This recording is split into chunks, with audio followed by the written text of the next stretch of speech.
Cumprimentamos a todos com a paz de nosso Senhor e Salvador Jesus Cristo. Estamos iniciando mais um programa EBD na TV. Nós estamos, durante este terceiro trimestre de 2018, estudando nas revistas da CPAD com o tema Adoração, Santidade e Serviço, os princípios de Deus para a sua igreja em Levítico.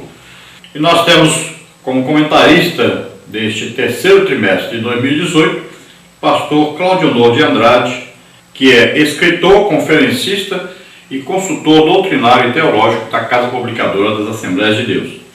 Hoje estaremos estudando a lição de número 3, que tem como título Os Ministros do Culto Levítico.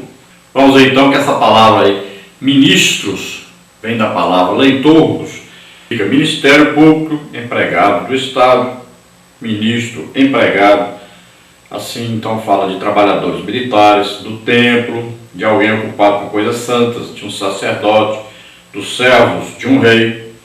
E a palavra ministério, no grego é diaconia, que significa serviço, ministério, especialidade daqueles que executam os pedidos de outros, daqueles que pelo pedido de Deus proclamam e promovem religião entre os homens, do ofício de Moisés, do ofício dos apóstolos e sua administração, do ofício dos profetas, evangelistas, anciãos, serviço daqueles que brindam aos outros da afeição cristã, especialidade daqueles que ajudam a atender necessidades, seja pelo recolhimento ou pela distribuição de caridades, ofício do diácono na igreja, serviço daqueles que preparam e ofertam alimento. Então, como vimos, o ministro nada mais é que aquele que serve a outrem. Não é? Então, na igreja, tanto apóstolos, como profetas, como evangelistas, como pastores, como mestres, né? Aí os 5 ministérios da igreja, todos eles são diáconos, ou seja, estão aí para servir. E eles representam, então, Jesus Cristo na igreja. E Jesus disse, eu vim para servir. Assim também esta palavra, no Antigo Testamento, ela tem o significado daquele que serve. Então, os ministros aqui, lá em Levítico, eles foram chamados para servir a Arão. Então, tinha alguém que Deus chamou para servir a Deus, fazer o trabalho para Deus, e ele estava encarregado de coordenar uma equipe. Então, todos aqueles que eram coordenados eram chamados ministros, porque estavam ali para servir a ele, para que o culto fosse do jeito que Deus desejava que fosse. Então, eles deveriam servi-lo, obedecê-lo. Então, eles estavam ali no ministério. Toda, então, uma equipe que faria com que o culto tivesse prosseguimento e fosse obedecido de acordo com as normas que Deus colocou para serem seguidas. Então, de maneira bem simples, os ministros do culto levítico eram as pessoas chamadas para que exercessem a função de ajudantes de Arão na realização do culto. Então, o que vamos aprender nesta lição? Vamos ver aí, olha. Por que sacerdócio levítico? Quem era Levi? Por que só a tribo de Levi foi escolhida para o sacerdócio? De qual parte dos levitas eram os sumos sacerdotes, começando por Arão? Quem era Arão? Quanto tempo durava o sacerdócio do sumo sacerdote? Quem ocuparia o sumo sacerdócio caso o sumo sacerdote viesse a morrer? Quais as condições necessárias para se exercer o sacerdócio levita? Como eram sustentados os levitas? Qual a maior responsabilidade dos levitas, principalmente os sumos sacerdotes? Então, todas essas perguntas serão respondidas durante esta lição que nós vamos estudar agora. Então, esses ministros que vão servir aí no culto levítico são os levitas. E nós vamos ver que existem as classes dos levitas. Tem aqueles que vão servir lá dentro do santuário, lugar santo dos santos, e antes o lugar santo. E tem aqueles que vão servir para carregar o tabernáculo, para cantarem, para tocarem, para limparem, para organizarem. Então, existe aí um serviço mais especial, vamos dizer assim, que é aquele que mexe com o sacrifício propriamente dito e é responsável por coisas mais próximas de Deus, que sempre tem o significado no Antigo Testamento da Arca da Aliança. Sempre a Arca da Aliança é a presença de Deus. Então tem aqueles que trabalham mais próximos e tem aqueles que trabalham na retaguarda. Sempre os que trabalham mais próximos, que são encarregados de coisas mais importantes, são da família de Arão. É Arão e sua família.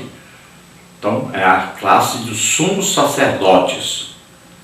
E os levitas é a classe daqueles que ajudam, né? Eles vão trabalhar na guarda, no transporte, na limpeza, na organização, mas sempre fora do santuário.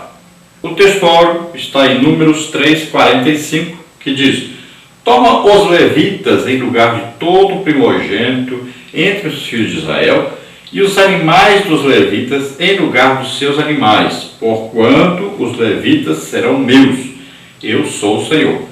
Então, quando falamos em levitas, estamos falando dos descendentes de Levi, que era filho de Jacó. Então, desta família aí é que Deus chamou tanto Arão, que era descendente dessa família, né? Lembrando que Arão é irmão de Moisés, e toda a família então de Levi foi chamada para exercer o sacerdócio, para trabalhar então no culto divino. E por que foram chamados? Nós vamos ver que é porque eles fizeram alguma coisa importante para Deus, e Deus os escolheu a partir daí. Diz assim: pôs-se em pé Moisés na porta do arraial e disse: quem é do Senhor, vem a mim. Então se ajuntaram a ele todos os filhos de Levi. Está em Êxodo 32:26. E agora: e separarás os levitas do meio dos filhos de Israel, para que os levitas sejam meus. Números 8:14. Então, o que ocorreu para que eles fossem chamados? Então, estavam adorando o bezerro de ouro, o povo de Israel, enquanto Moisés estava no monte recebendo as leis, né? Foram escritas por Deus em tábuas de pedra. Quando Moisés vai descendo, ele vai escutar um barulho, um alarido, e quando ele chega embaixo, ele vai ver então que eles estavam adorando o bezerro de ouro. Então ele fica muito chateado. Deus vem dizendo que o povo já tinha quebrado toda a aliança, já estava todo errado, e Moisés quebra aquelas tábuas e vai então fazer derreter aquele bezerro, jogar aquele bezerro derretido dentro d'água, ainda fazer o povo beber essa água. E os levitas ficam a favor então de Moisés. Moisés pertence a essa. Deus resolve ali matar todo o povo. Moisés vai interceder junto a Deus por eles. E qual o argumento que Moisés usa? Moisés diz: os egípcios vão dizer, para que Deus tirou o povo daqui para matá-los lá no deserto? Então, é aquilo que Deus diz: quando você for orar, entremos juntos aqui, numa conversa, né? Vamos discutir, vamos ver quem tem razão. Então, na oração é isso, nós conversamos com Deus. E Moisés apresentou esse argumento. Quando Deus diz: o teu povo pecou, eu vou destruir esse povo, vou fazer de você um novo povo, ele diz: meu povo não, teu povo. Veja bem, que é interessante isso. Moisés diz: o teu povo. Deus tinha dito o teu povo para Moisés. Moisés diz para Deus: o teu povo. E Moisés diz que os egípcios vão ficar dizendo: tirou o povo do Egito para matá-los no deserto? E Moisés ainda usa outro argumento. Ele diz: lembra-te de Abraão, Isaque e Jacó. O Senhor fez uma promessa para eles de conduzir esse povo à terra prometida, de guiá-los, de protegê-los. Então o Senhor tem uma aliança com esse povo. Então olha só, fortes argumentos, né? Moisés está fazendo uma intercessão. Aquele povo estava correndo o risco de morrer todos. Então veja que antes mesmo de Moisés descer, Deus já tinha dito o que o povo estava fazendo e que ia destruir esse povo. Ficou zangado com o povo. Então quando Moisés desce, ele quebra as tábuas. Ele fica muito chateado, muito triste com o povo, vendo a idolatria do povo. Até despidos estavam dançando em volta do bezerro e tinham substituído, disseram agora que esse bezerro representava o Deus deles. Veja só que coisa terrível. Então Moisés chega ali e diz: quem é de Deus, vem a mim. Então a tribo de Levi se ajuntou a ele. E ele então diz: saia no meio do povo e mate cada um seu irmão. Então a ira de Deus se acendeu e Moisés também, a ira de Moisés se acendeu contra aquele povo. E 3.000 pessoas morreram naquele dia. Veja só. E aí Moisés agora sobe de novo ao monte e pede para Deus perdoar o povo. E ele arrisca a sua própria salvação. Ele diz: perdoa esse povo, senão risca o meu nome do teu livro. E Deus disse: eu risco do meu livro quem eu quero. Então Deus diz: eu risco do meu livro aquele que pecar contra mim. E Deus diz: vai, conduz esse povo para onde eu te disse que deveriam ser conduzidos. Moisés ainda vai interceder, ainda vai pedir ao Senhor a sua presença. Deus diz para ele: olha, eu vou visitar a iniquidade desse povo. Então nós sabemos que todos os rebeldes vão morrer, vão passar 40 anos agora vivendo no deserto, né? E todos vão morrer, esses rebeldes, esses idólatras. E agora Moisés ainda pede para que Deus acompanhe-os. E Deus disse: eu vou mandar o meu anjo com vocês. E Moisés não aceita, ele diz: eu não vou se o Senhor não for conosco. Se a sua presença não estiver conosco, eu não vou. Então Deus concorda em ir com o povo e diz para eles tirarem todas aquelas roupas indecentes, aqueles atavios, e eles então vão se santificar agora, vão se arrepender, vão chorar, vão pedir perdão, porque eles sabiam agora, através de Moisés, que Deus queria destruí-los. Então agora começam novamente uma nova etapa aí nas suas vidas. Vão se separar para Deus. Moisés está ali intercedendo sempre por eles, e sempre que Moisés vinha à porta da sua tenda, todos eles então faziam reverência e estavam ali buscando a Deus agora, arrependidos de haverem pecado contra Deus. Essa tenda agora foi construída fora do arraial, dizendo para o povo: Deus então não anda mais no meio de vocês, ele se separa.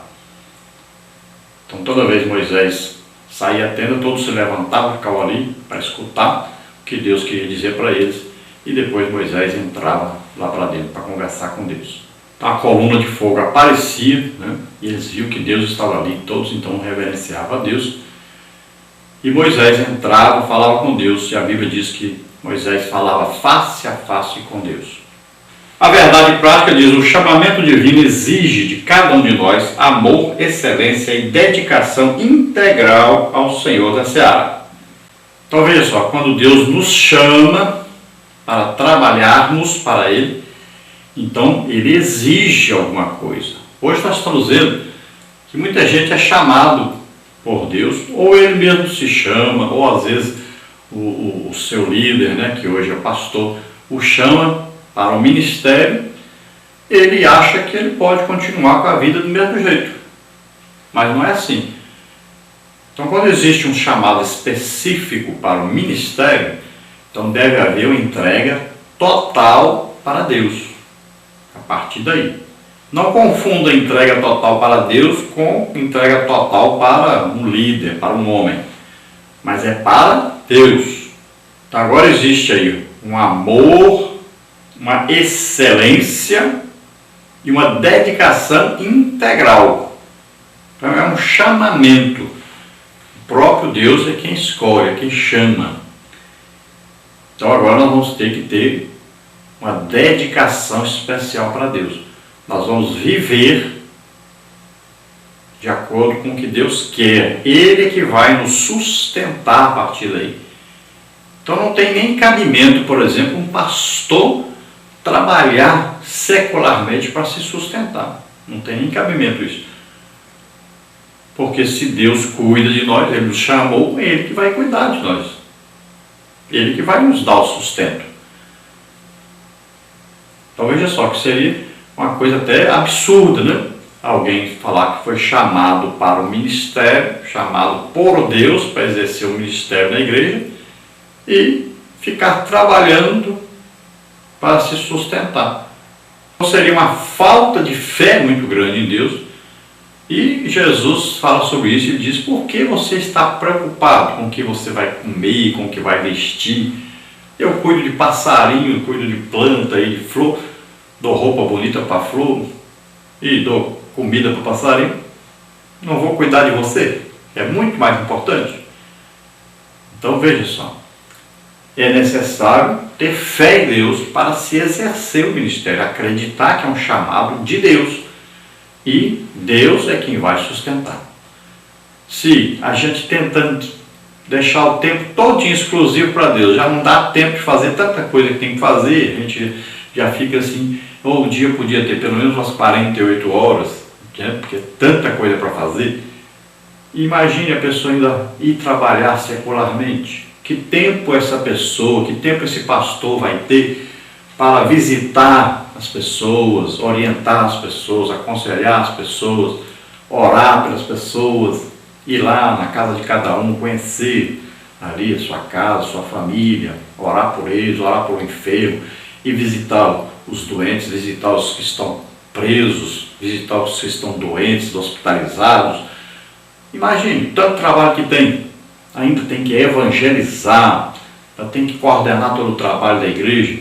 Então, não dá tempo. Tem que se preparar, precisa orar muito. Todo aquele que é chamado para o ministério precisa orar pelo menos aí 2, 3 horas, biblicamente, 3 horas por dia de oração. Tem que jejuar, precisa estudar a palavra de Deus. Quando vai dar um ensino, vai pregar, tem que ter estudado, tem que estudar sempre, estar em contato com essa palavra de Deus. Não é as coisas assim rapidinho, de qualquer maneira. Então, é preciso se consagrar a Deus, se entregar totalmente a Deus. Tem que ser como está escrito aqui, com excelência, fazer o melhor para Deus. Vamos à leitura bíblica em classe, que está em Levítico 8, de 1 a 13, que diz assim: falou mais o Senhor a Moisés, dizendo: toma a Arão e a seus filhos com ele, e as vestes, e o azeite da unção, como também o novilho da expiação do pecado, e os 2 carneiros, e o cesto dos pães asmos, e ajunta toda a congregação à porta da tenda da congregação.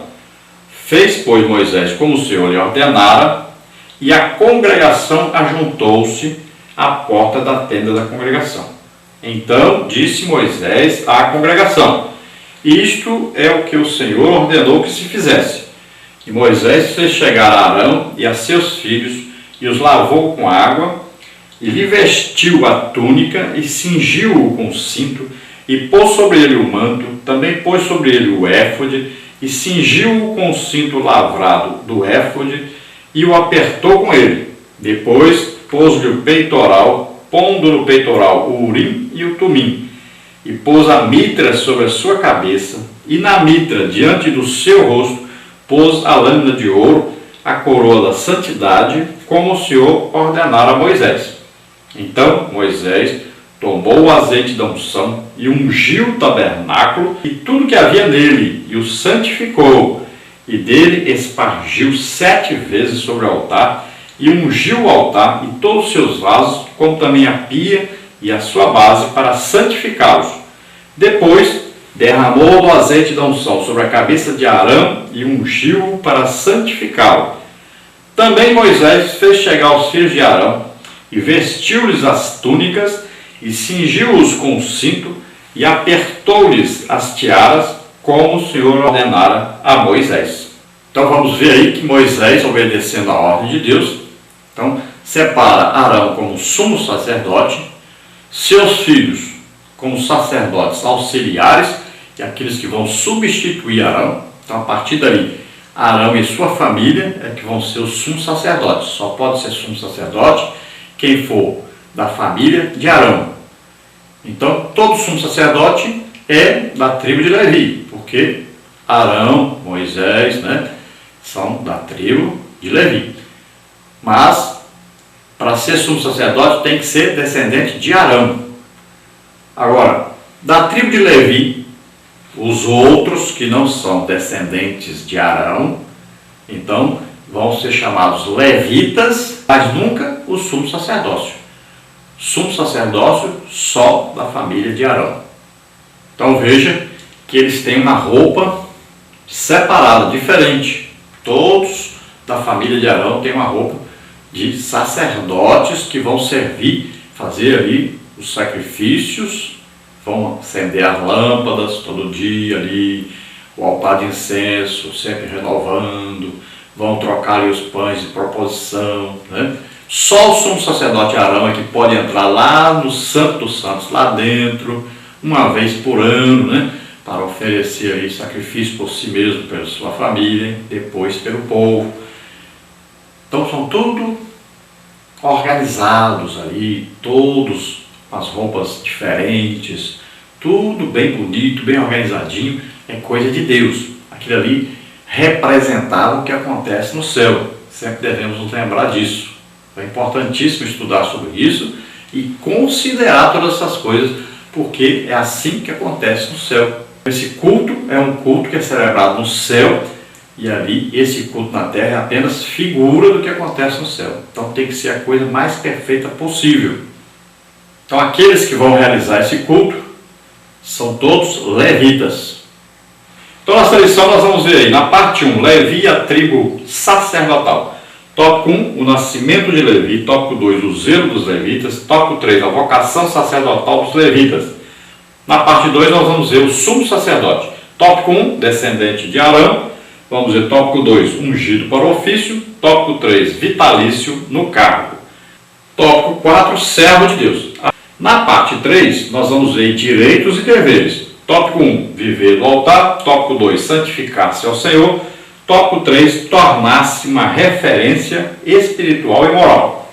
Então a introdução diz: nesta lição veremos como se deu a chamada dos filhos de Levi para o ministério sacerdotal. Entre outras perguntas, responderemos a estas: quem eram os levitas? E por que a sua chamada foi necessária? Veremos ainda como eles deveriam exercer o seu ofício. À semelhança dos levitas, nós também fomos chamados a trabalhar na expansão do reino de Deus. Nesse sentido, atuamos como nação santa, profética e sacerdotal, proclamando o Evangelho e intercedendo tanto pelos crentes como pelos que ainda não creem. Que o Espírito Santo nos ajude neste estudo. Então, nesta lição nós vamos estudar, já estamos estudando sobre os levitas, sobre o culto, então, realizado, qual o papel deles nesse culto. E vamos ver também que nós fomos chamados por Deus. Todos os crentes foram chamados para serem sacerdotes. Então é o sacerdócio real, como diz Pedro. Então veja só, todos nós, todos os crentes, você aceitou Jesus como Senhor e Salvador, você recebeu o Espírito Santo, a partir daí você passa a ser um sacerdote. Está qualificado para orar pelos crentes e pelos descrentes. Está qualificado para pregar o Evangelho a todos, está qualificado para ser instrumento de Deus para abençoar as pessoas também. Lembre-se disso. Então Deus vai abençoar as pessoas através de você. Assim como Moisés intercedeu por aquele povo, que ia todos serem mortos, nós devemos estar sempre intercedendo por todos, aí orando pelas pessoas que não são crentes e também pelos que são crentes. Sempre intercedendo, é o papel do sacerdote. Assim como o sacerdote também ensinava a palavra de Deus, nós também vamos ensinar a palavra de Deus. Então, assim como os sacerdotes levitas ali representavam Deus, né, perante o povo de Israel, perante as nações que estavam em sua volta, também nós representamos Deus na terra, perante todos os povos que vivem na terra. Então, na parte 1, nós temos aí Levi, a tribo sacerdotal. Em primeiro lugar, vejamos quem foi Levi. Depois constataremos quão zelosos foram os seus descendentes e como se deu sua vocação ao ofício sagrado. Então, nós temos aí nessa parte, tópico 1, o nascimento de Levi, tópico 2, o zelo dos levitas, tópico 3, a vocação sacerdotal dos levitas. Tópico 1, então, o nascimento de Levi. Ao dar à luz a Levi, declarou Lia: agora, esta vez, se ajuntará meu marido comigo, porque 3 filhos lhe tenho dado. Gênesis 29, 34. Por isso, a esposa desprezada de Jacó foi impulsionada a dar o nome de Levi ao seu terceiro filho, e de fato os levitas sempre estiveram ligados ao Senhor. Foi assim que o menino passou a ser contado entre os patriarcas das 12 tribos de Israel, como está em Atos 7, 8. Então é importante saber que Levi é um filho de Jacó com Lia. E importantíssimo saber então que ele é um dos 12 patriarcas descendentes de Jacó. Então é um dos 12 líderes de tribos de Israel. Então é um filho de Jacó. Então Jacó, filho de Isaac, Isaac, filho de Abraão. Tópico 2, o zelo dos levitas. Levi, pelo que inferimos no texto sagrado, sempre teve uma postura zelosa e conservadora em relação à honra da família. Haja visto o episódio envolvendo o estupro de sua irmã Tiná, Gênesis 34, 25 a 31. Simeão e Levi foram aqueles que pegaram a espada, né, mataram aqueles homens, todo aquele povo, que dentre eles teve um que, então, com a sua irmã, teve um caso com a sua irmã, estrupou a sua irmã, e por causa disso, esses dois, depois de fazerem um acordo que todos teriam que se circuncidar, aproveitaram que eles estavam com febre e doentes, e entraram lá e mataram todos os homens à espada. Nós sabemos lá que Amor, né, que era o rei, e Siquém, o seu filho. E a filha, né, de Lia, que foi Jacó, que era Diná, que foi deflorada então por Siquém. Então veja que o senso de justiça, né, já estava em Levi. Ele tomou a decisão, junto com seu irmão, de matarem todos aqueles homens, porque eles consideravam sua irmã como se fosse uma prostituta. É evidente que esta é uma atitude para aquela época, não para hoje, né? Ninguém vai sair matando alguém aí porque fez alguma coisa contra nós, né? Nós vamos orar pela pessoa, abençoar a pessoa, pregar o evangelho para ela. Nós queremos que as pessoas sejam salvas. Nenhum de nós pode sair por aí armado e querer matar alguém. Mais tarde, após a saída de Israel do Egito, os levitas juntaram-se a Moisés no combate à idolatria gerada pelo bezerro de ouro, como está em Êxodo 32, 26 a 28. Eram homens da maior firmeza, segundo de Crônicas 26, 17. Então, os descendentes de Levi também foram aqueles que entraram a favor de Moisés, a favor de Deus, quando os israelitas estavam adorando o bezerro de ouro. Também nós vamos ver lá no tempo do rei Uzias, né? Eles enfrentaram o próprio rei. Então sempre foi uma tribo zelosa por justiça, por respeito a Deus. Embora Jacó, o pai deles, não falou muito bem deles. Eles não eram tão bons assim quando eram mais jovens. E Levi foi visto pelo seu pai de maneira negativa. Mas a partir do momento que ele teve um encontro com Deus, né, então todo ele e seus filhos, seus descendentes, mudaram de atitude. Tópico 3, a vocação sacerdotal dos levitas. Não foi sem motivo que o Senhor escolheu a tribo de Levi como o berço de Moisés e Arão. Êxodo 6, 14 a 27. De um lar tão piedoso saíram homens e mulheres de comprovada piedade. Aliás, tinha o Senhor uma aliança particular com Levi e sua descendência, como está lá em Malaquias 2, 4 e 5. Tendo em vista o caráter santo e distintivo da tribo de Levi, aprove a Deus separá-la para o sacerdócio, como está em Números 3, 45. Nesse processo, o Senhor apresentou os levitas como resgate de toda a nação de Israel. Ao invés de cada família entregar o seu primogênito ao serviço divino, a tribo de Levi foi apartada das demais para dedicar-se inteiramente a Deus. Números 3:12. Os levitas, pois, foram concedidos como dons a Israel, assim como os obreiros de Cristo foram entregues com o mesmo objetivo à igreja. Efésios 4, 8 a 12. Então Deus tem uma aliança particular com os levitas, escolheu os levitas porque foram fiéis a Deus. E dentre os levitas, então, vieram aqueles que foram servir a Deus em lugar de todo o povo de Israel. Seria como Deus pegar 10% do povo de Israel, que era a tribo de Levi. Se você ver na contagem, aí você vai chegar a esses números. Então, esses 10% de todo o povo de Israel vão ficar exclusivamente a serviço de Deus, representando todo o povo de Israel.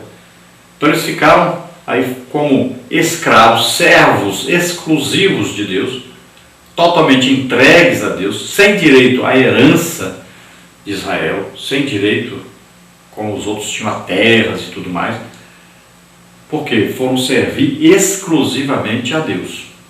Para quem era materialista, foi um grande prejuízo. Para quem era espiritual, foi o maior lucro que podia ter, foi servir diretamente a Deus, né? Perderam as terras, mas estavam próximos de Deus. Então olha só, aí você tem que escolher. Nós estamos vendo aí pastores em nossos dias que estão escolhendo servir ao mundo, a fazer aliança com o mundo. Eles já tinham sido escolhidos, separados para ser exclusivos de Deus, mas agora não querem mais. Se tornaram tão materialistas que agora querem as coisas do mundo. É uma coisa muito triste isso. Temos aí pessoas importantíssimas que entregaram suas vidas a Deus, foram chamadas por Deus, tem um ministério de Deus, e estão trocando isso pelas coisas do mundo. Estão amando mais o mundo do que a Deus, amando mais o dinheiro do que a Deus, mais a posição social do que a Deus. E a Bíblia diz que quem entra na luta pela causa de Deus não pode ficar preso a nada do mundo. Veja 2 Timóteo 2, de 3 a 5, que lá diz que aquele que milita não se embaraça com coisas dessa vida. Então lá diz que essa pessoa não será coroada, porque não está militando legitimamente. Se você olhar também 2 Coríntios 6, 14, você vai ver que está escrito: não vos prendais a um jugo desigual com os infiéis. É coisa tremenda, né? Por exemplo, um partido político é um jugo desigual. Você está se colocando um jugo desigual com infiéis. E muitas vezes, partido ainda, por exemplo, comunista, partido que mata cristãos, que é contrário ao cristianismo, que nem se pregar o evangelho num país comunista pode. Então são coisas tremendas que nós temos visto ultimamente. Então e os levitas, tanto os próprios levitas como os seus animais, tudo foi consagrado a Deus em lugar do povo e em lugar dos animais do povo também. Para você entender melhor, veja o que Ana fez. Ela pediu um filho a Deus, Deus deu o filho para ela, ela deu o filho para Deus de volta, para servir a Deus totalmente, né? Veja só, ela voltou para casa depois sem o filho. Ela teve o filho, criou o filho por volta de 3 anos, 4 anos no máximo, foi desmamado, Samuel, e foi entregue ao sacerdote Eli para ficar lá. Veja bem, ficou lá, não ficou com eles mais não. Foi consagrado a Deus. Então os levitas, é assim que acontece com eles. Eles foram consagrados a Deus em lugar do povo. Seria como se Deus pegasse e comprasse cada israelita. Então, cada 10 israelitas, eu vou pegar um levita para pagar por eles. A vida deles pertence a mim, mas eu vou pegar um para pagar os 10. Parte 2, então, o sumo sacerdote. O sumo sacerdote de Israel teria de ser obrigatoriamente descendente de Arão, ungido, vitalício e servo de Deus. Vamos ver então aí, na parte 2, o sumo sacerdote, tópico 1, descendente de Arão, tópico 2, ungido para ofício, tópico 3, vitalício no cargo. Tópico 4, servo de Deus. Tópico 1, descendente de Arão. O sumo sacerdote era o principal representante do culto divino no Antigo Testamento. Êxodo 28, 1. Por essa razão, o Senhor exigia que ele proviesse de uma tribo específica, a de Levi, e de uma família ainda mais específica, a casa de Arão, como está em Êxodo 6, 16 a 23. Assim, duplamente separado, tinha condições de apresentar-se como a maior autoridade espiritual da nação. Era o símbolo da plenitude espiritual requerida pelo Deus de Israel. Salmo 133, 1 a 3. Constituído a favor dos homens nas coisas concernentes ao Altíssimo, o sumo sacerdote oferecia sacrifícios pelos pecados do povo, como está em Hebreus 5:1. Portanto, ele fazia a intermediação entre o povo de Israel e o Santíssimo Deus. Era sua responsabilidade também instruir o povo santo, como está em Levítico 10, 10 e 11. Então nós sabemos que Arão casou-se com sua tia Joquebede, e dessa união nasceu então Arão, a Miriam e o Moisés. Então, esses 3 filhos são importantíssimos aí, nós vamos ver no início, do povo que vai ser escolhido então para o serviço sacerdotal, para desse povo vir também a lei, desse povo também começarem os louvores. Moisés faz cântico, Miriam acompanha o cântico, com seus tamborins. E vamos ver que daí vai nascer uma tribo grande, uma tribo especial, separada, e Deus escolhe essa tribo porque eles têm um senso de justiça muito grande. E eles entram a favor de Moisés na hora que precisa. Também é um povo que sempre vai ter esse senso de justiça durante todo o período que eles serviram a Deus e ainda vão servir. Lembrando que eles são judeus e ainda tem um trabalho para eles fazerem. Lá durante o milênio, eles voltarão a fazer esse trabalho que eles foram escolhidos para fazer. Nós, como igreja, não estaremos aí no corpo humano físico aqui, mas no corpo espiritual. Já fomos arrebatados, e temos um corpo glorioso nesse período aí.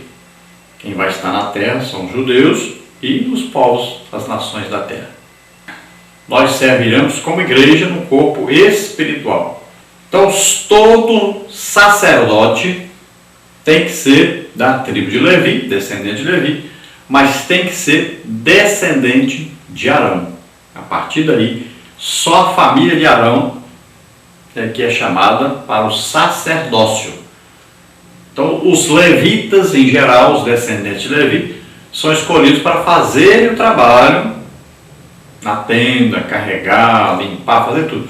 Mas não podiam fazer as tarefas especiais de proximidade com Deus, aquele culto dedicado a Deus. Eles não podiam, os outros levitas, só a família de Arão. A família de Arão, de sacerdotes, o que eles tinham que fazer? Eles ofereciam sacrifícios pelos pecados do povo, eles intermediavam, intercediam pelo povo junto a Deus. E vamos ver também a sua responsabilidade de ensinar a palavra de Deus ao povo. Tópico 2, ungido para o ofício. O Senhor determinou que o sumo sacerdote fosse ungido a fim de dignificá-lo como ministro extraordinário do culto divino, como está em Êxodo 28, 41, 29, 1 a 7. Sob a unção divina, teria condições de tornar a nação israelita propícia diante do Santíssimo Deus, Hebreus 5:1. Então veja que Arão foi ungido, separado ali por Moisés, para que ele pudesse exercer aquele trabalho santíssimo, importantíssimo, que ninguém mais poderia ser usado para aquilo. Então ele foi separado para isso, e diante de todos, Moisés fez isso, mostrando a todos, Deus escolheu Arão para fazer esse trabalho. Então Deus estava dizendo que aceitaria o sacrifício dos animais em favor do povo, pelos pecados do povo, através de Arão e o seu trabalho que ele faria. Tópico 3, vitalício no cargo. A vitaliciedade do sumo sacerdote está patente na história da família de Arão. Antes de este morrer, Moisés o desvestiu das suas roupas sacerdotais para vesti-las em Eleazar, seu filho, como está em Números 20, 23 a 29. Então veja que a partir daí, Arão, até morrer, é o sumo sacerdote. E ele só pode ser substituído por um de seus filhos. E veja bem que Eleazar, o seu filho, vai ser o seu substituto. Deus chama Moisés ao Monte Or e diz para ele: pegue Arão, seu filho Eleazar, traz aqui, porque ele vai morrer aqui, o Arão. Então você vai pegar as roupas do Arão, vai vestir no seu filho Eleazar, e ele vai substituir Arão. Então o sacerdócio é assim, é vitalício a partir daí. É até morrer o sumo sacerdote, para que outro pudesse entrar no seu lugar.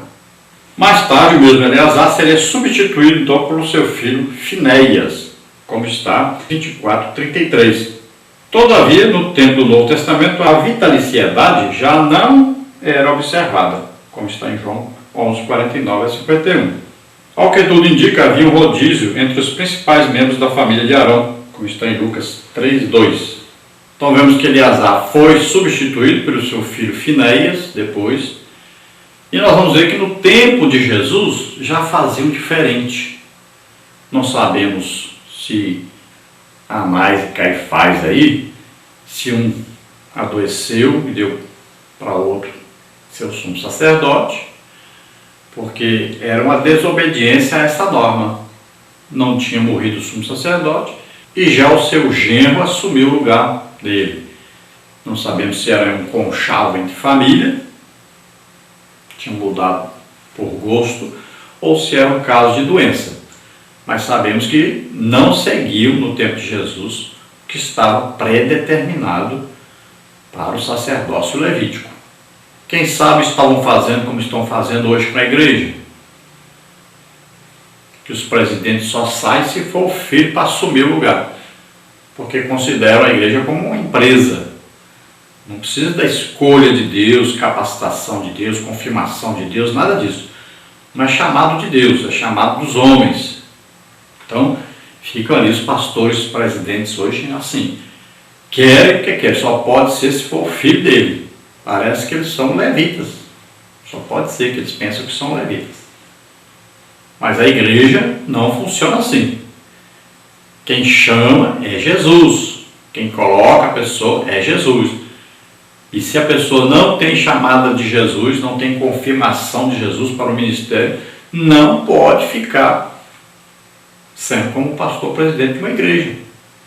Então temos que tomar cuidado com o rumo que vai tomando aí a igreja hoje em dia, né? Tem as igrejas aí causando verdadeiros escândalos diante da sociedade por causa disso.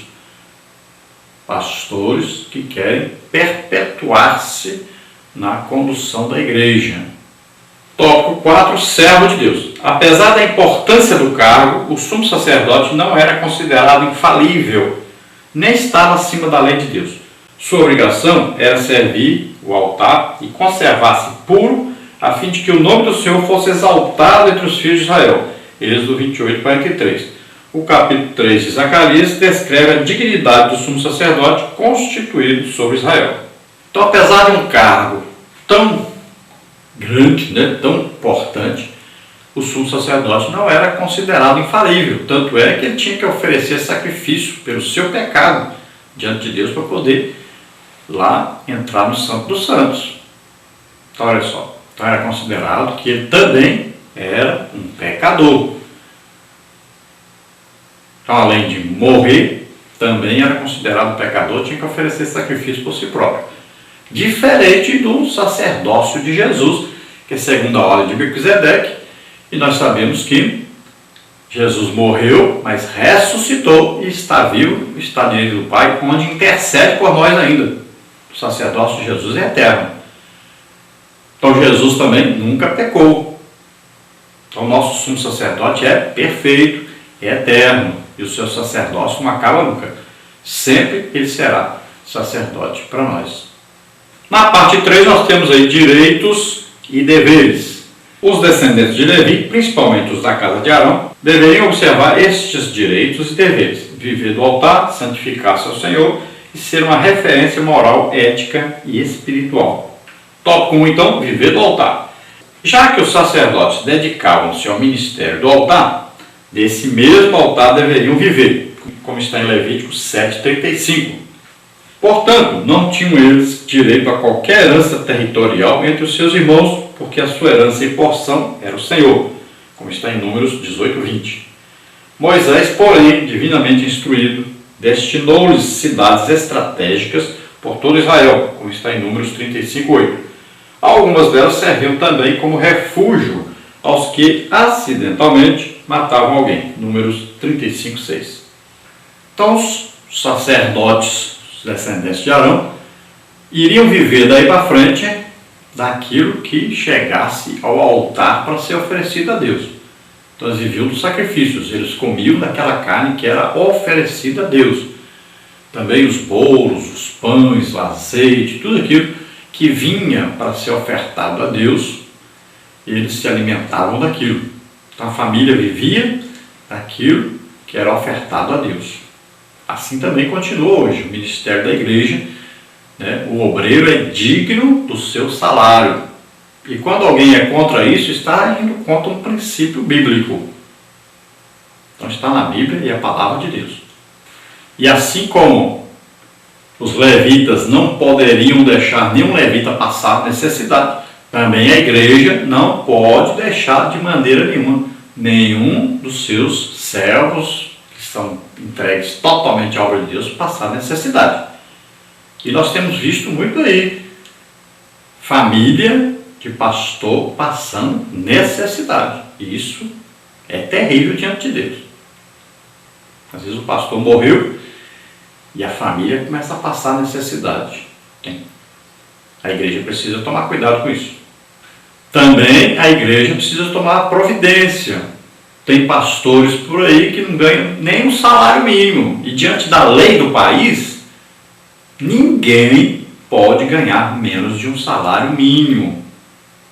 Então tome cuidado, igreja, com o que estão fazendo. Temos visto aí pastores de congregações pequenas que estão tendo que trabalhar fora para sustentar sua família. E isso é gravíssimo diante de Deus.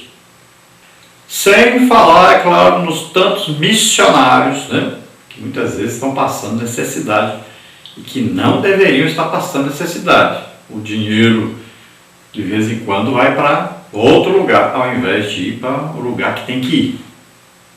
E é absurdo o dinheiro da igreja, dinheiro de pessoas que deram para a obra de Deus, esse dinheiro ser gasto, principalmente em política. Isso é um absurdo. Então os levitas, a herança deles era o Senhor. Eles não tinham direito nem a ter terras, cidades, nada disso. Então foi separado para eles as cidades de refúgio. Essas cidades também eram cidades onde a pessoa que matou alguém por acidente, que ele não planejou isso, mas matou alguém, para que a família da pessoa que tinha morrido não matasse, ele corria para essa cidade. E ele ficaria ali preso nessa cidade, na verdade, vivendo ali, mas até o sumo sacerdote morrer. Só poderia sair dali depois que o sumo sacerdote morresse. Nós já estudamos sobre isso, você vê o endereço, você entra lá e estuda direitinho. Nós vamos mostrar aí agora um mapa para você das cidades aí de refúgio. Você veja que nós estudamos isso aí sobre lá no primeiro trimestre de 2009, a lição 11, as cidades de refúgio.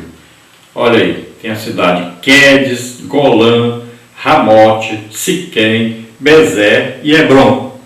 Então você veja aí, as cidades de refúgio foram estabelecidas por Deus para abrigar as pessoas que cometessem homicídio involuntário. Números 35:11. As cidades de refúgio aí, seus propósitos, você vê aí Josué 20, de 2-5, as cidades dos levitas, né? O sistema judiciário da lei, a profanação da terra prometida, o sentido figurado das cidades de refúgio. Quedes significa aí santificação para o impuro, Siquém, lugar para o cansado, Hebrom, lugar de comunhão, Bezer, lugar de refúgio para o fraco, Ramote, lugar de refúgio para os humilhados, Golã, lugar de refúgio para os tristes. Então a principal lição que aprendemos nesse estudo é que o Senhor Jesus Cristo é o perfeito refúgio para o necessitado, oprimido e triste. Então mais uma vez aí as cidades Quedes, Golã, Ramote, Siquém, Bezer e Hebrom. Então estas cidades pertenciam aos levitas. E lá tinha sempre um descendente de Arão como sumo sacerdote ali, que governava aquela cidade. Então veja que ficava fácil, né, das pessoas que moravam aí nessas regiões onde tinha essas cidades, de consultar ali. Tinha um sumo sacerdote ali, tinha alguns levitas, né, e ali poderiam consultar, poderiam ali receber instrução, poderiam ser julgados os crimes que ocorriam na região. Então não tinha que ir lá em Jerusalém, poderiam ser julgados ali. Então essas cidades de refúgio tem para nós aí a referência como se fosse o quê? Jesus Cristo. Nós recorremos sempre a Jesus. Tudo que nós fizermos de errado, nós corremos a Jesus, né? Então nós pedimos perdão a Deus, sempre em nome de Jesus. Temos Jesus que morreu por nós, pelos nossos pecados, e a Bíblia diz que nós não devemos, não podemos de maneira nenhuma pecar. Agora, se pecarmos, nós temos um advogado junto ao Pai, que é Jesus Cristo, que Ele intercede por nós. Lembre-se disso, né? Se confessarmos os nossos pecados, Ele é fiel e justo para nos perdoar de todo pecado, de toda iniquidade. Então lembre-se disso. Tem Jesus. Todo dia, levante-se de manhã, de madrugada, vai orar, peça perdão a Deus. É a primeira oração do crente sempre essa: pedir perdão a Deus. Então lembrando que o levita vive do altar, assim como o obreiro, o pastor, vive do que entra na igreja. Sempre lembre-se disso. O salário do pastor é uma coisa importantíssima. A igreja nunca pode deixar o seu pastor passar necessidade. Ele está ali representando Deus, orando pelo povo, intercedendo pelo povo, ensinando o povo, cuidando do povo, cuidando da igreja. Lembre-se disso. E onde está o dinheiro? O dinheiro sempre é do dízimo que é dado para que sejam sustentados. No Antigo Testamento, a sociedade vivia essencialmente da agricultura, então eles davam 10% daquilo que arrecadavam de alimentos. Então, lá diz também, se o templo está longe demais, você não pode ir lá em Jerusalém, você venda aí os seus produtos e leve o dinheiro, leve os 10% do dinheiro. Assim a sociedade foi sendo transformada, e hoje, já pensou se todo mundo pegasse, por exemplo, eu sou fazendeiro, eu vou levar aqui, eu produzi 1000 sacos de arroz, eu vou levar aqui então 100 sacos de arroz e dar para o pastor. Imagina, o pastor ia ter que ter um depósito gigante para guardar as coisas, né? Então isso é transformado em dinheiro e 10% é que vai para a igreja. Você estará abençoando a obra de Deus. Esse dízimo vai para pagar o pastor, pagar água, energia elétrica, telefone, gasto com os pobres, necessitados, né?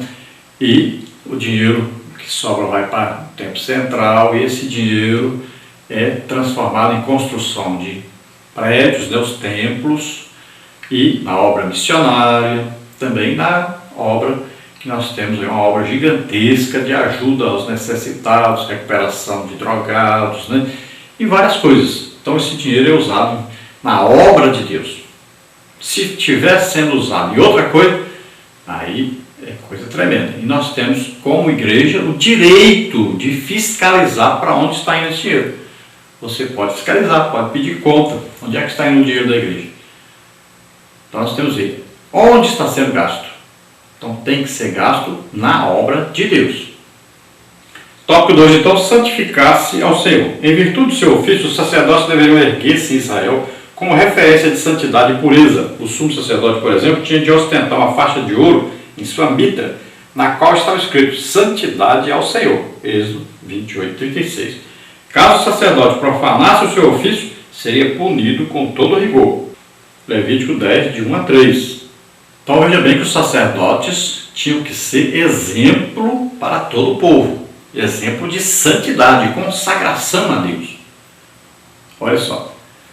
Assim também os obreiros, né? Eles são homens de oração, de jejum, de estudo da palavra de Deus, de evangelização, de visitação. Olha só, é um exemplo.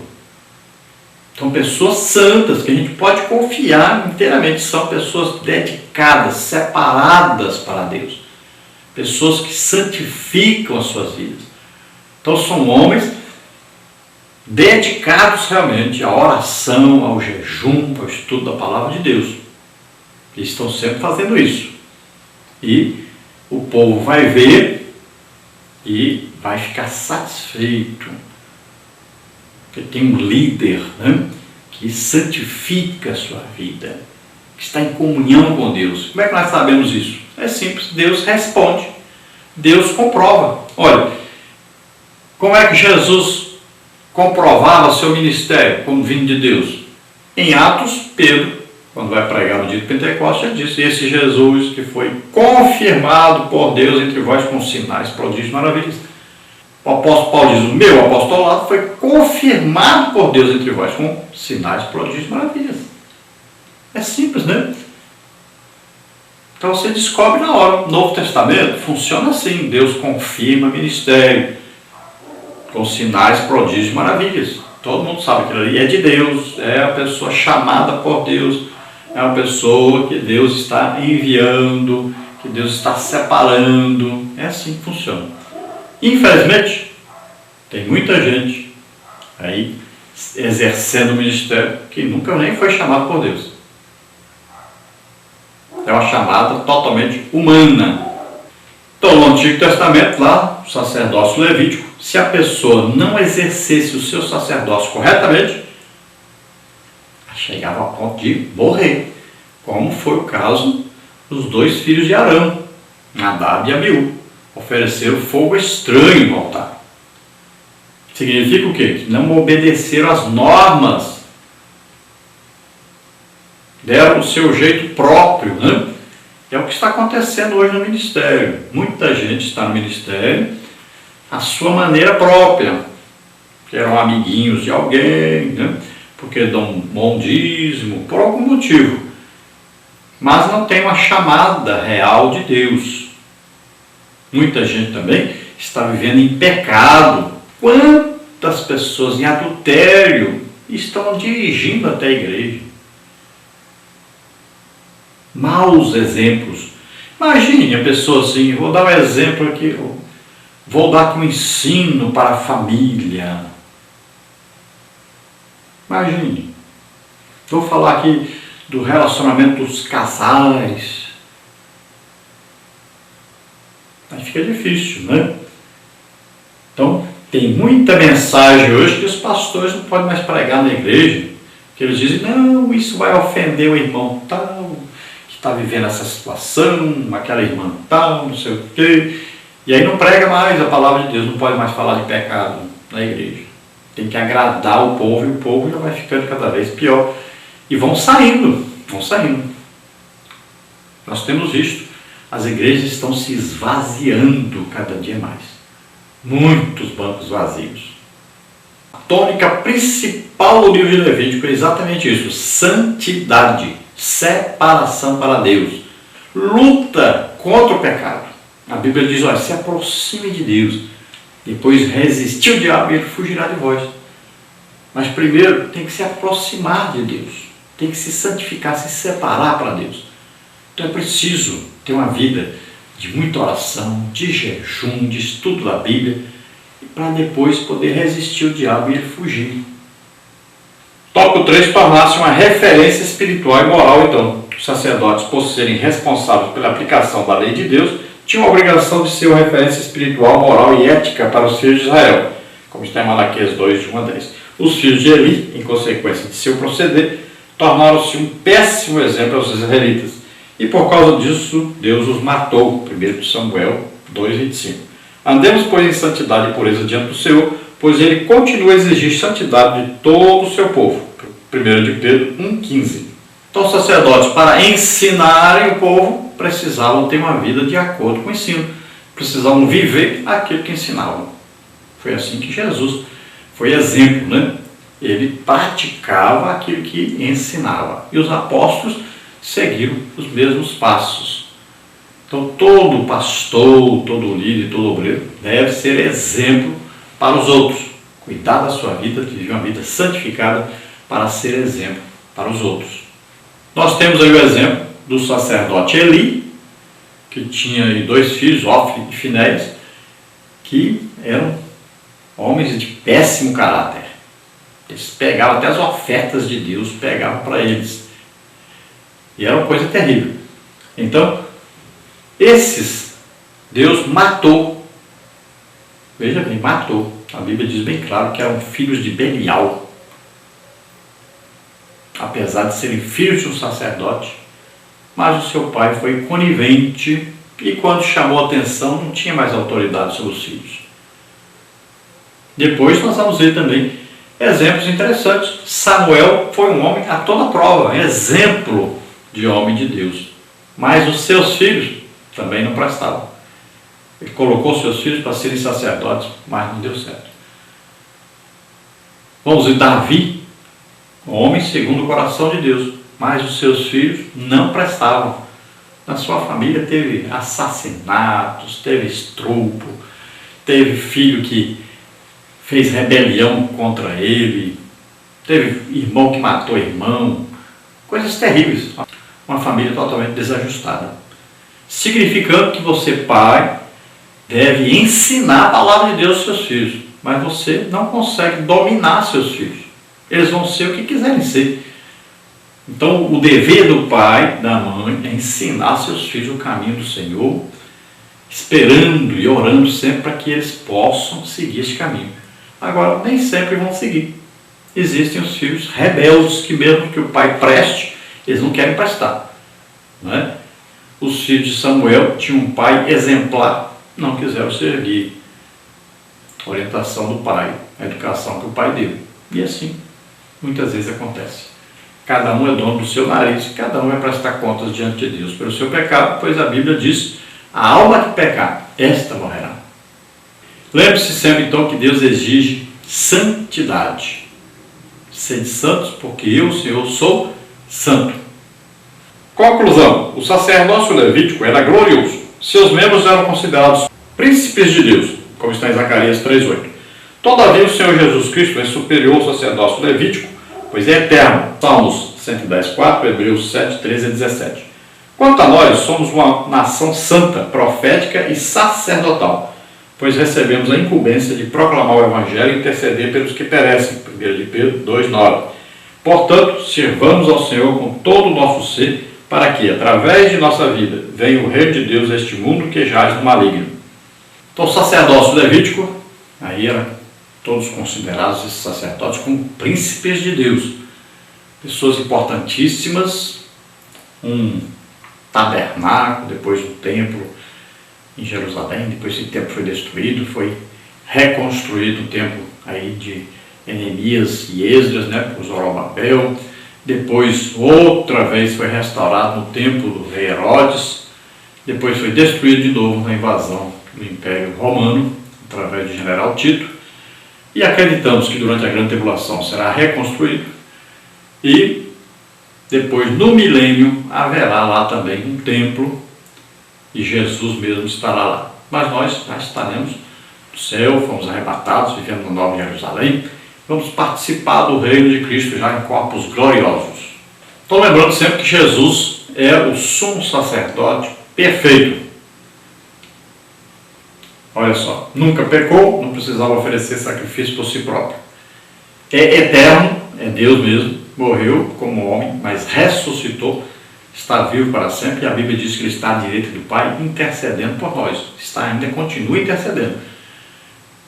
Então, sacerdócio eterno, perfeito, fez. Arão tinha que fazer todo ano, entrar lá dentro, oferecer, o dia da expiação, lá oferecer o sangue para perdão do povo. Todo dia tinha sacrifício para perdão dos pecados. Então era coisa direto fazendo. Jesus, um único sacrifício só. Ele não ofereceu animal, ofereceu-se a si mesmo. Então é perfeito o sacrifício de Jesus. Não é sangue de bodes ou ovelhas, mas o próprio sangue de Jesus Cristo. Pelo seu sangue nós fomos comprados para Deus, fomos lavados de nossos pecados, purificados e somos salvos, filhos de Deus, por causa do sacrifício perfeito de Jesus. Nós temos um sumo sacerdote perfeito. Glória a Deus. Agora, se o sacerdócio de Levi tinha que ser santo, imagine o nosso. Que o nosso sumo sacerdote é perfeito. É muito superior ao sacerdócio de Arão. Então, nosso sacerdócio, como Pedro diz, que nós somos nação santa, sacerdócio real, como está em Apocalipse, né? Nós somos chamados aí para sermos sacerdotes. Então, nós temos que ter uma vida santa, separada para Deus. Nós temos mais responsabilidade ainda do que Arão e sua descendência. Então, temos também a responsabilidade de orar, interceder, apresentar os pedidos a Deus, pelo povo, também pela igreja. Temos também o dever de ensinar, de proclamar o Evangelho, de visitar. Então, são várias coisas. Nós temos que, como sacerdotes, fazermos as coisas para Deus. Estarmos ocupados fazendo alguma coisa para Deus sempre. Lembrando aí de uma última coisa, que aqueles que tocam na igreja, que cantam, não são levitas, tá? Ministério levítico, lá para os descendentes de Arão e lá para o povo judeu. Não existem levitas na igreja. Então, se você toca um instrumento ou canta, tudo bem, bom demais, maravilhoso, ajuda o Evangelho, sabendo que não é a música que salva ninguém. A fé vem pelo ouvir a palavra de Deus, não é música. A música é o quê? É um artifício para tornar a palavra bonita, atrativa, né, aos ouvidos das pessoas, né? Mas não é música que salva ninguém. Tome cuidado com isso. A fé vem pelo ouvir a palavra de Deus, não é a música, tá? Nós temos visto aí em igrejas a banda tocando sem ninguém cantar. Onde está a palavra de Deus? Não tem efeito nenhum. Não existe isso, tocar sem ninguém cantar. Está erradíssimo isso. Então lembre-se, a fé vem pelo ouvir, ouvir pela palavra de Deus. Lembre-se disso. Vamos orar agora. Se você que está nos ouvindo quer aceitar Jesus como Senhor e Salvador, vamos orar nesse momento. E você receberá o perdão pelos seus pecados, receberá o Espírito Santo e começará uma vida nova para Deus e com Deus a partir de hoje. Pai querido, em nome de Jesus, nós te apresentamos essas vidas que se chegam a Ti, Senhor, arrependidos de seus pecados. Toma agora as Tuas mãos, Senhor, salva, perdoa, escreve os seus nomes no livro da vida, Senhor. Enche-os do Espírito Santo, Senhor, usa-os poderosamente na Tua obra. La graça acontecer, frame com se fer de oração lessinete. Agrar la graça maçã. Pai querido, em nome de Jesus, que eles sejam alegres na Tua presença, fazendo a Tua obra, Te servindo, que eles possam, Senhor, ser exemplo diante da sociedade, que eles possam levar a Tua palavra a todos que ainda não Te conhecem. Em nome de Jesus, abençoa, Senhor, aqueles que Te servem, aqueles que são obreiros, pastores. Ó Deus, em nome de Jesus, usa-os a partir de hoje, Senhor, que eles possam fazer um concerto contigo e mudarem a sua atitude, mudarem de vida, serem santos, serem responsáveis diante de Ti e do rebanho que o Senhor deu a eles para conduzir. Que eles sejam, Senhor, totalmente consagrados a Ti e à Tua obra. Que passem, Senhor, a orar, Te buscar, Senhor, passe a jejuar, passe a estudar a Tua Palavra, passem a depender de Ti, Senhor, para a sua alimentação, o seu vestuário, o seu viver. Que a sua fé possa ser crescida. Em nome de Jesus te agradecemos. Amém. Glória a Deus. Aleluia. Olha, se você desejar nos convidar para estarmos aí com você, na sua igreja, na sua cidade, entre em contato conosco. Nosso telefone, você vê aí o DDD 99, eu moro em Imperatriz, Maranhão. Então, DDD 99 e o telefone 991520454. É o telefone, TIM e também o WhatsApp. Então, você pode entrar em contato conosco. Se você quer passar o e-mail, é Henrique, L de Luiz, H de Henrique, A de Almeida e S de Silva. Henrique Lhas, Henrique LHAS, @hotmail.com ou henriquelhas@gmail.com. Então você entra em contato conosco, nós estaremos aí com você na sua cidade, na sua igreja. Podemos fazer palestras para professores, superintendentes e podemos fazer palestras de outras coisas.